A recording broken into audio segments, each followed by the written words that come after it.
আচ্ছা, একজন আর্টিস্টকে বুক করা মানে কি শুধু কাজ করানো, কি তার সময়, ডেট এবং প্রফেশনটাকেও দাম দেওয়া? আজকে আমার সাথে ঘটে যাওয়া একটি বাজে এক্সপিরিয়েন্স আমি তোমাদের সাথে শেয়ার করব।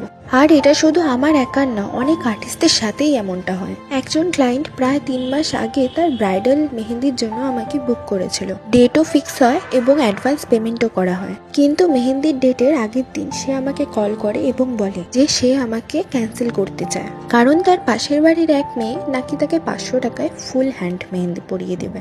আমি শুনে তাকে বলেছিলাম যে আচ্ছা, আপনার ইচ্ছা। কিন্তু তারপর সে হঠাৎ করে বলে তিনি যেই অ্যাডভান্স পেমেন্টটা করে সেটা তাকে ফেরত দিতে হবে। আজ তোমাদেরকে আমি পরিষ্কার করে একটা কথা বলতে চাই, তোমরা যখন আমাদের একটি ডেট বুক করো, সেই ডেটটা আমরা শুধু তোমাদের জন্য বুক করে রাখি। ওই ডেটে আমরা আর কোনো বুকিংই নেই না, যাতে আমরা তোমাদের পুরো সময় দিয়ে ঠিকঠাক কাজটা করে বাড়ি ফিরতে পারি।